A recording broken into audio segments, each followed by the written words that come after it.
Hello, all of you professional gamers out there in the world. I am Mega Amster, and I know it's been a while since I made a video. I was just kind of making videos here and there before, just like, something to do, something to keep me busy. Not that many people are watching them, but you know what? I'm doing this because it's fun and I like doing it. And hey, if you guys watch it and you enjoy, you get something out of it, then hey, I've done my job, right? So I kind of gave up on having any sort of productivity today. I just had like really shitty sleep last night. But you know what? I decided, I'm gonna wake up and I'm gonna make a quick rant video. Not rant, but like, just a quick discussion, like not scripted, not that I script anything. Just to kind of throw out there and give my opinions out there. But this is something I'm super passionate about. I mean, I've always been passionate about gaming, as you can probably tell by it's not a huge collection, to be honest, right? A lot of other people have way bigger collections than that. I try to keep it like modest somewhat. But just in terms of gaming, I've been gaming all my life. But I wanted to talk about what started it all. Now, I did play a lot of Pokemon Yellow on the Game Boy. It was actually the Game Boy Color. My brother had one of those limited edition, yet like Pikachu Game Boy Colors. I played a lot on that. I still have that original cartridge; still works, which I'm very thankful for that. That was my first experience with handheld gaming, um, which I played Game Boy Advance throughout. But today I want to talk about the first gaming console that I played, and I have it right in my lap right here. This, my friends, is the Sega Dreamcast, released in what 98. It was released in 98 in the US, at least in Japan. I'm pretty sure it was 98. It might have been 99 in the US. I'm not sure, but this was the last home console that Sega ever made, and I grew up with this thing. I have so many memories of this thing. This isn't the first one I ever had. This is technically my third, I think. The first one we had when I was a kid, when I was young. It was my family's. So my older siblings also played a lot of it. That eventually, I think either we sold a lot of the games. I don't know if I think the console itself might just have been busted, and so we sold all the games, or it was working and my parents sold the console too, which I'd be pissed about. But I don't think that was the case. I think the console itself broke, and we sold a bunch of games. But I have a lot of memories playing a lot of these older games way back when. And then in middle school, I want to say I was in like seventh grade. I want to say so, still a while ago. Um, I was starting to really get back into retro gaming as well. I had just gotten, I think, no, this I'm trying to put all these like pieces in my head together. I was just starting to get into retro gaming. I'd always been a Sonic fan. I've always been a Sonic fan, as you can tell by the shirt. Kind of works out. I wore this shirt that I didn't do it on purpose, I swear. Uh, but I was kind of a Sonic fan always growing up, and I remembered these old games. I still had our original copy of Sonic Adventure 1 and 2. I think Sonic Adventure 2, which I actually have in this pile, it's the original copy that I had growing up. It doesn't work anymore. And the Sonic Adventure one didn't, but I bought a new copy because I'd saved up some money. I mean, obviously, I didn't have allowance growing up. I didn't have a job that young. So I saved up enough money just from like, birthdays or whatever holidays or people, relatives gave me some money. Saved it up and I bought a Dreamcast. It was off of Amazon, I believe. This was before Amazon blew up, so it was kind of shitty quality. I'm not gonna lie. It was really like this one isn't that bad. You can't really tell with the lighting as much, but this one was really like yellowed. Like you could tell it aged a lot. It worked perfectly fine when I got it, so that was fine. But it was very like yellow and like not great. It was the cables were dirty, like the AV cables and the power cables were like dirty. It was really gross. I was like, did they not clean this before shipping it out? Anyways, I was able to clean it up myself, but that was my first experience with Amazon, I think, and I was like, this is, this is terrible. Like, I'm never gonna use Amazon again, and I still do now, but I still hate it. So it's not really changed there. But anyways, yeah, that was the second one I got, and somehow the original copy I have of Sonic Adventure 2 in this pile, I'll go through the pile in a bit, worked on that console. I don't know how, but it worked. Actually, slightly prior before that, I think what got me into this was my brother, after coming home for the summer from college one year, one of his roommates had a Dreamcast in this big box of old Dreamcast games and brought it home. My brother brought it home. Somehow he ended up with the console for the summer. It was just for the summer. He brought it back the next school year, but he had this Dreamcast and he had a bunch of games, a lot of games that I hadn't played that I actually ended up with that I guess my brother hadn't brought back, and a lot of them aren't that good. They're kind of like a lot of the 2K sports games that I do not care about, and I was trying to sell them. One of them though was Power Stone 2, which is a phenomenal game. I love the Power Stone games. Um, And Power Stone 2, I played the hell out of that when my brother brought that Dreamcast home for the summer from college. And then I rediscovered Sonic Adventure 1 and 2. And Sonic Adventure was the first game I ever played. It was probably the first game I ever beat. I have a lot of good memories of that one. I was streaming it a couple months ago. I've been meaning to get back into that, but that's for another time. But yeah, I was rediscovering these games back in like, yeah, 7th grade. And then after that, I was like, I want to play the Dreamcast again. You know, like I want to play it again. I love this thing. I forgot about it for years, and then it came back, and I'm like, I want this thing. And so, I saved enough money to get it. My parents actually ended up paying me back for it as like a graduation gift from like 8th grade, I want to say it was, which was really nice of them. But yeah, and I played the hell out of that. I bought some old games that I had previously owned, not all of them, because even by then, Dreamcast games were going up in price. And now they're ridiculous. But yeah, so I rediscovered that, and then that's where this one comes in. So that was my second one, and then eventually, it was only like a few years after, the lens on the disc reader it wouldn't read any games anymore. It stopped reading disc. I'm not sure why. I never really looked fully into it. I ended up just recycling it for scraps. I don't know. Maybe I probably could have sold it for some money. That wasn't even that long ago that I did. But early on in my college career, there's like a local like old comic book, old gaming shop near my school, near my campus, and so I would go there with my friends every few months. And I went by myself one time and actually saw that they had this Dreamcast, so I bought it. I was like, you know what? I need a Dreamcast. I need to buy this. And so I did, and I bought this Dreamcast. So this is my third one, and it's been working for, what was that, 5 years ago?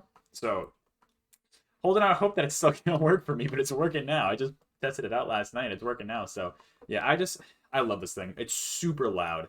It is so loud. If you've ever turned on a Dreamcast and listened to it, it like screams at you when it's reading a disc. It sounds like it's scratching the disc, and it's honestly terrifying. But no, it's just doing its thing. It's if we actually open it up here, it's what it is. It's this. Can I even angle it right? There we go. Right there, that thing. Oh, where's my finger? Right there. That I'm pointing to right there. That's the lens that reads the discs. And this thing moves up and down. It's along a motor, and I'm pretty sure that's what makes the really loud, like, scratching noises. But that's normal. That's just what the Dreamcast does to read discs, which is really funny. But, you got your 4 controller ports in here. Apparently, from what I learned, the Dreamcast was one of the first consoles, I believe. You can see the phone line input there for the internet. I think there was something with the Super Nintendo, though. Like the Super Nintendo, I don't know if it was like a adapter that they made later on, but that could also do online. I don't know. I tried to look into it at one point, but I'm pretty sure the Dreamcast was one of the first consoles to really do the whole online connection. I mean, you see games like Phantasy Star Online was probably one of the biggest ones on the Dreamcast.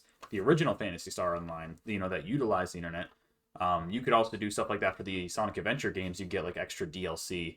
There was some DLC like in Sonic Adventure 2, I know, that was specific to certain holidays. They had like a Halloween theme pack. I'm pretty sure they had a Christmas one.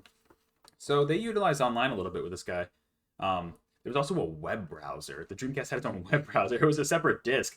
I still have it, not here, but at my parents' house. You just put it in here, you load it on the disc, and it loads up an internet browser. But I don't know what browser it used. Probably some form of Internet Explorer, some really old, outdated version. I have no idea, but no, this is. I have a lot of. Oh, it's still. Look at that. It still has the product code, the little tag from the old comic shop that has like a number on, like an ID number. That's funny. And I never even realized that. But yeah, this thing is loud and it is so outdated, but I love it. I love this thing. I grew up on this thing. I didn't grow up with Nintendo consoles. It wasn't until I bought the Wii in 2013. I bought it super late. The Wii U had already been out for like a year. That was with Smash Brothers Brawl. That's when I really started to get into Nintendo consoles. I played the handhelds my entire life, but the consoles, it took a while. But yeah, no. Played a lot of this as a kid. A lot of Sonic, a lot of third-party stuff. General stuff like that. I love this thing. And then we got the controller. Ooh, this controller has not aged well, let me tell you. Let me take this cord off of here. This controller is very uncomfortable. It's better than the N64 one, but it's super weird. I mean, it does have a lot of standard controller features now. You got your thumbstick, your D-pad, face buttons. The start button's on the bottom, which I like the start button. I think it's good. You got your 2 triggers on the back here.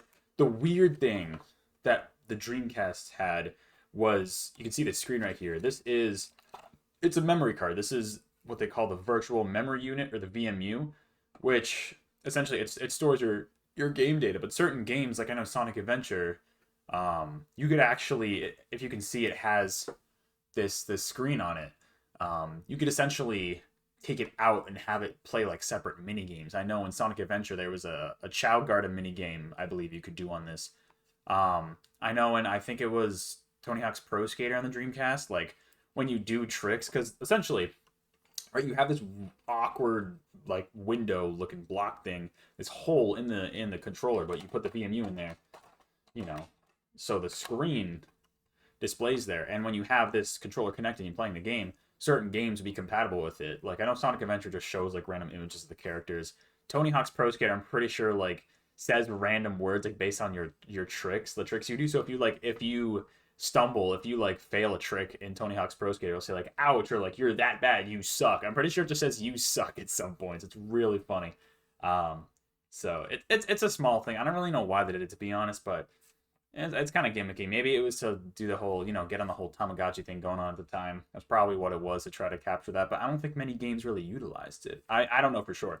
But the other thing is that we've got the Rumble Pack in the controller as well. I know the N64 obviously was one of the first to do the Rumble Pack, but I don't know.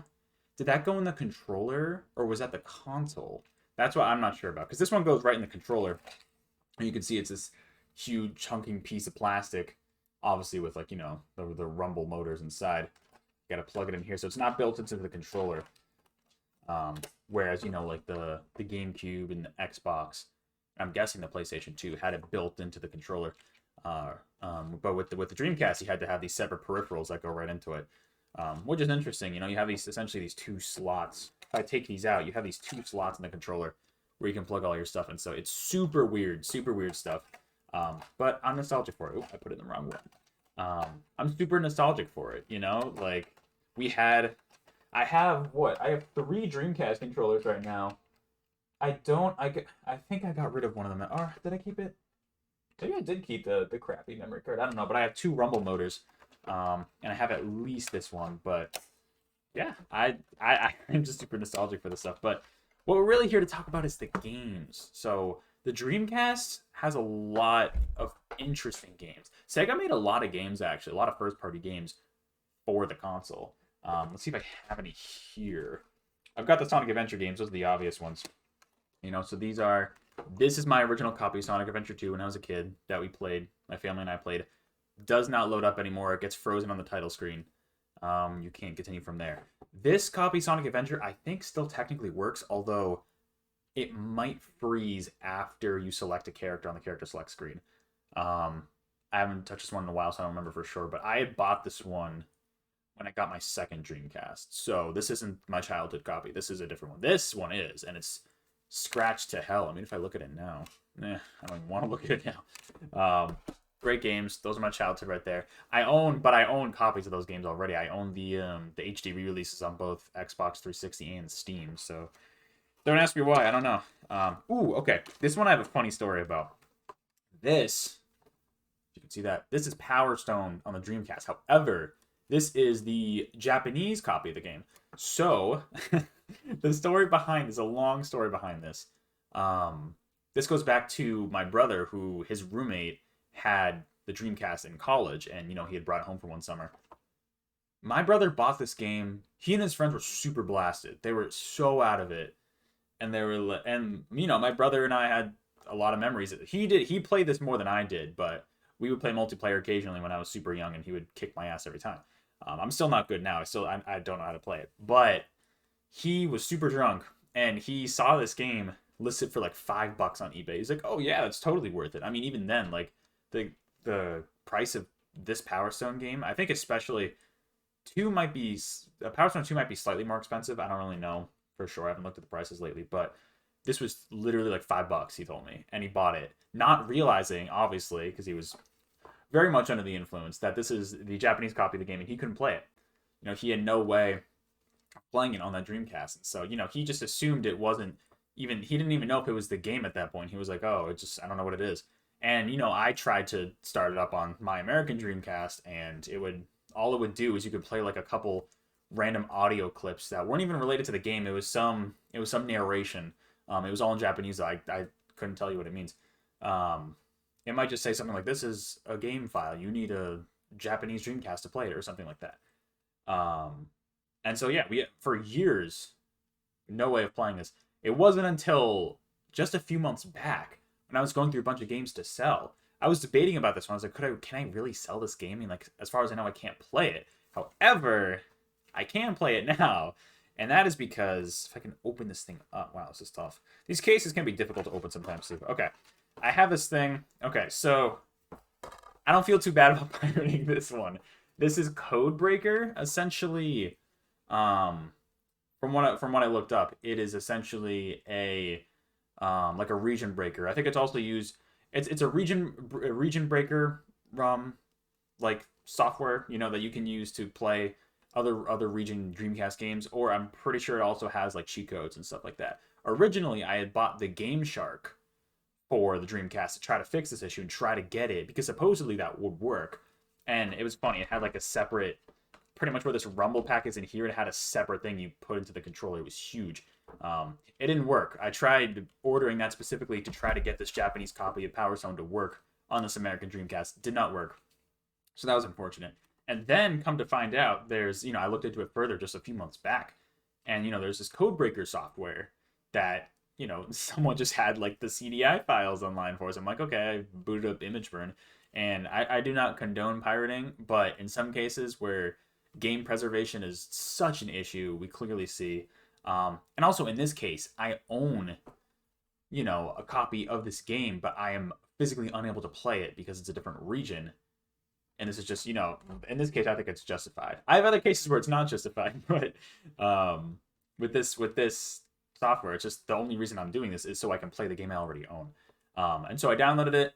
I essentially, I was able to get it to work now because of this. So I think what you have to do is you have to load the Codebreaker disk in first, and then it tells you to open up the disk tray and put the game in. And yeah, it worked. I was able to get this to finally work after all these years. Because otherwise I was considering buying like an actual American copy of this game, which is so expensive. It's not as bad. Hold on, I gotta plug something in for a second because I'm low on battery. It's not as bad as apparently the DS is crazy right now in terms of game prices, but it's still, it's an old console. It's over 20 years old, so these prices are gonna be expensive. But I'm glad I didn't have to. It's all in Japanese still, but like I don't care. I still can play this, and it's really fun. I have a lot of good memories of this.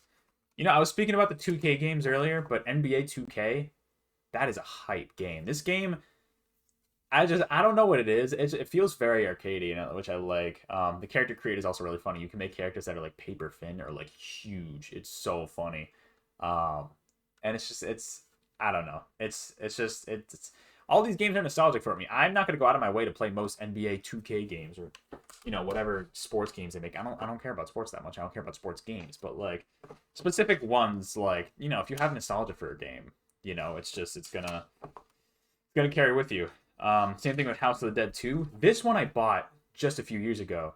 I know it's not in the original case, but this I bought at that old comic shop I was talking about. Yeah, this is not that. I didn't buy it that long ago. But this is another one I would play with my brother. We had the demo disc for the Dreamcast that had House of the Dead 2, Sonic Adventure, Ready to Rumble Boxing, and Power Stone, and that was such a great demo disc. All those games were great, so we have a lot of memories playing those. But I finally got the actual full game. This is a really tough game. I'm so bad at it. I can only get through like the first 2 levels, and then I die. But that's a fun one. Fur Fighters. Oh, Fur Fighters is a good one. I bought this with like my second Dreamcast. This was one of those games, one of the only games that I bought because I was like, oh, I remember loving this game as a kid. And I'm gonna buy it now and play it. And the controls are really bad, but like essentially, I feel like I haven't played Conquer, but I'm imagining it's like a toned down Conquer. Like it's only teen. And like the dialogue of Banjo-Kazooie. It feels like a rare game in some ways. I feel like they were probably trying to copy that, not copy, like emulate that style. Because pretty much the dialogue is similar to the noises they make in Banjo-Kazooie when they talk, and then it's very cartoony. Essentially, it's animals with guns, and you go and you kill bears, and it's so bizarre, but I love it. The last like actual um, game that I have here is Star Wars Episode 1 Jedi Power Battles. This is another fun one that I played a lot with my brother when I was super young.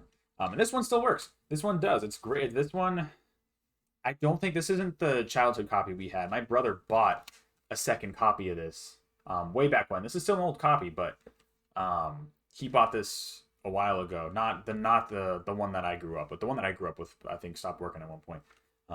Another fun game. It's a co-op game, which is really fun. I should play it with my roommate at some point. He's a big Star Wars fan. If he'd even want to play that ultimate game, I don't know. But I have a lot of good memories with that. I know a lot of games that I used to play. Like I mentioned, that demo disc with Ready to Rumble Boxing. That was awesome. Other games that we owned as a kid, we had, I think, 102 Dalmatians. That was, I don't remember much about it, but I remember it kind of being fun for, which is kind of funny for a licensed game. Miss Pac-Man Maze Madness, that was a great one. Mr. Driller, which apparently just got like a remake, like on the Switch, which I played the demo of. I was like, they remade Mr. Driller? Like, how big of a thing is Mr. Driller? I feel like Mr. Driller definitely seems like more of a Japanese-oriented game. But I was playing the demo and it felt like the original, like from what I remember. It was actually pretty funny. It's a bunch of other games. I vaguely remember Echo the Dolphin Defender of the Future, but it's Echo the Dolphin, so I don't think I wanted to remember it. So there's that. Dave Muir Bmx, we played a lot of that. More so than Tony Hawk. I was always more into the Dave Muir, like, bike games rather than the Tony Hawk games, but that was just what I grew up with. There was the Grinch game. The Grinch game, which is actually a pretty decent, like, licensed platforming game. I'm not gonna lie. Based off of the Jim Carrey movie, it's developed by Konami. Like, I had no idea until, like, a few years ago that it was made by Konami. Like, no wonder it's pretty decent. That was back when Konami still made, like, games. They actually made some good games. So that was cool, finding that out. I'm trying to remember if there's anything else. When I do that, I mean, I don't want to keep this video going on too long. It's already over 20 minutes. Oh, God. This is what happens when you start talking about your childhood, I guess. You have all these memories you just got to share. I'll be done soon. But essentially, recently, and this is kind of why I want to talk about it now. Like I said, I mean, I don't condone piracy, but, like, game preservation, as we've seen, especially if you've heard of the stories of, like, when the PSP, PS Vita, and PS3 stores were shutting down. PSP still happening, but the other two, Sony got so much backlash that they decided to keep them back up. It's such a big issue. Preservation is really a big issue. A lot of companies don't release their games on other platforms. Sega does an okay job. We've had, at least they did back in, like, the 360 era, especially. We had, Sonic Adventure 1 and 2, Jet Set Radio got re-released, Space Channel 5, Knights. I don't know about Samba de Amigo. Maybe. I don't know. But a lot of their old Dreamcast, they have, like, Dreamcast collections on Steam, too. Space Channel 5, Jet Set Radio, Sonic Adventure 1 and 2. I think they have Sega Bass Fishing on there. That's another one we played. Crazy Taxi, that's a good one. I saw the disc here. Essentially, what I did is I bought a big stack of blank CDR discs recently, and because the Dreamcast is one of, if not the easiest console to pirate games on. All you have to do is burn CDI or whatever files onto blank CDR discs, and the Dreamcast, for the most part, will run them. Like, it's that easy. So that's what I did. I found a database of all these Dreamcast CDI files and burned a bunch of games on here. A lot of these I don't feel bad about because either A, I mean, they're games I played when I was super young, and, like Worms Armageddon, but it's another good one. But also, a lot of these games I own on other platforms. I own Sonic Adventure 1 and 2 multiple copies. I own Space Channel 5 and Knights on PC. I own Worms Armageddon on PC. I own Jet Set Radio on Xbox. Crazy Taxi I own on PC as well. Right, so a lot of these games I own on other platforms. A lot of them I don't, though. Like, I was trying out Marvel vs. Capcom 2 the other day, and that was fun. Samba de Amigo I was trying last night. That was really fun. And, like, Power Stone 2, like, I don't want to pay that much money for a physical Power Stone disc. I did Mr. Driller. I was playing that last night, and that was funny. That's a bizarre game. But, like, I was playing Jet Set Radio last night, and, yeah, like, I own that game on PC, so I don't, or not, sorry, not PC, Xbox. So I don't mind that much, and I wanted to see what it felt like to play it on the authentic hardware, on the Dreamcast with those controls. And it was still pretty good, I'm going to play the Xbox version probably over that. Star Wars Episode 1 Pod Racer, another good one, because that was re-released on modern platforms. I got it on Switch, and, I burned it onto this disc to try it out. Ikaruga, same thing, I own that on PC. Tomb Raider Chronicles. So a lot of these games, I own on other platforms. But Frogger 2 Swampy's Revenge, oh, that's a classic. I only played that on PC as a kid, not the Dreamcast. And like Half-Life. Apparently Half-Life, I looked into it. I think it said it was canceled for the Dreamcast, but the CDI files were still online, so I burned it. I want to try that out. I own that on PC. I want to try that out on Dreamcast. I want to see what it's like. This Pac-Man is Madness. Skies of Arcadia, or Shenmue, I'm not going to pay hundreds of dollars for that.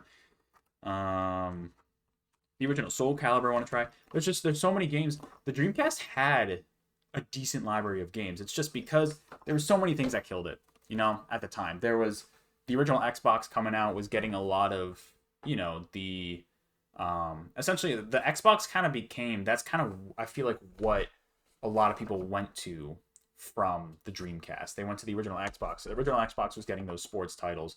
It was getting a lot of third-party stuff that the Dreamcast normally would have had. And so, Sega was just kind of losing their customers there. Also, the I believe the PS2 was, getting, it was about, I don't know if it had released or it was about to release. I think the GameCube and the PS2 were about to release, and they were going to be these, obviously, they were building them up to be these huge consoles, which the PS2 definitely was. The GameCube, not as much, but it was still, the GameCube was more successful than the Dreamcast. I'm pretty sure the Dreamcast did not do well. But there were so many things. There was also the whole EA thing, which I believe there was some deal that fell through, like some exclusivity deal with the EA Sports games. I think they went to Xbox instead, but I could be wrong on that. And so that also hurt Dreamcast a lot because they had their separate, like, I think the 2K games were originally, separate for Dreamcast. And yeah, they lost business there too. And there was just so many things that added up. The Saturn hadn't done well before it. And so that's kind of what ended the home console market for Sega. Then they had to go third party, which, I mean, to be honest, was probably the right move because now we can get all these Sega games on other platforms, and that honestly is helping the game preservation. The fact that we're having all these Sega games on other platforms for the last 20 years, it's been good in that regard. It sucked for them that they had to stop, making the home consoles, but in terms of having their products available on more systems, like, I mean, look, as the first Sonic games to come out after the Dreamcast died, I mean, we got Sonic Adventure 2 Battle and Sonic Adventure DX Director's Cut on GameCube, but then we got Sonic Heroes released on GameCube, Xbox, and PlayStation 2, and like a lot of games would follow suit with that. The PlayStation versions, from what I've heard, are not great. I haven't played any of them myself. I stuck to the Xbox. We had an original Xbox growing up. But I've heard some pretty bad stuff about that. But at least they were releasing on multiple platforms now. And you know what? I think it definitely made sense. They made the right move at the time for Sega to do that. Will Sega ever enter, the console side of things again? I doubt it. I don't really see. I don't know if they see the need to, especially because they're going to gain way more traction having, especially like Sonic games or their Atlas games available on multiple platforms. Like, imagine, because Sega owns Atlas, imagine if they started making their own consoles and you had to buy the Sega console in order to play like any of the Persona games. Like, I feel like that probably would not go over well. They're probably planning on sticking third party. I don't know. I don't know anything about business, but this video is long enough as it is. Oh, geez, I'm just about a half an hour. Sorry, this is long, but I wanted to just kind of throw my thoughts out there. This was my childhood. This is my baby. This is my baby, the Dreamcast. I love this thing growing up, and I love it now. This is like, I have some other consoles, like obviously like my Wii U. I sold my Wii to a friend. Still have my Xbox 360. And like these consoles, like I'll buy some games for, and like, stick to that, like keep it moderate for the most part. The Dreamcast is the one where I feel like I can really like make it my thing. Like if I'm gonna collect games, which, I mean, the Dreamcast probably be the most expensive one to do, but it would be the one to do it on because, I mean, it's my childhood. It's a relic of its time, but it's really cool. Just the library of games they had some really interesting games on the Dreamcast. Like that's where Jet Set Radio came about, Samba de Amigo. I mean, even the Sonic Adventure games, they had their own style. They brought Sonic successfully, I will say, into the three-dimensional space. The Dreamcast just had this like personality to it. This like kind of like the Genesis had when compared to the Super Nintendo. Kind of a similar thing, but obviously way less successful. But I don't know. There's just something. I'm obviously blinded by nostalgia too. Um, there's something special about the Dreamcast that I really like. I'm always gonna like it. So if anything, I might build out my library on this a little bit. If I like, here's the thing, like I have all these pirated games, right? Which, you know, probably not great. But at the same time, if, you know, the Sega's not going to make a lot of them available, or these, even the third party ones, these other companies are not going to make them available at reasonable prices. I mean, what do you expect is going to happen? You know? And so if I see these games physically, like for a reasonable price, I'll buy them.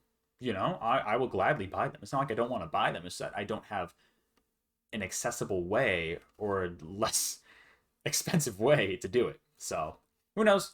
Maybe I'll come across a physical copy of Echo Defender of the Future someday, and I will still not buy it. But that's gonna piss one of my friends off. But anyways, I should end this video. It's been over 30 minutes. Thank you for watching. If you somehow stuck through all of this, just me talking about my childhood for half an hour. I know I haven't been doing much lately. I have some ideas because E3 2021 is coming up, so I have some ideas for that. So maybe for videos. So keep an eye out on that. I definitely want to react to it in what, a month from now when that happens. So that's going to be exciting. I do want to get back into live streaming somehow, so I'm still working out a way to do that.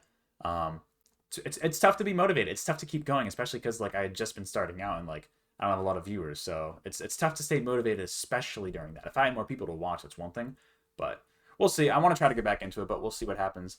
Anyways, that is it for now. Thank you so much again for watching if you made it this far.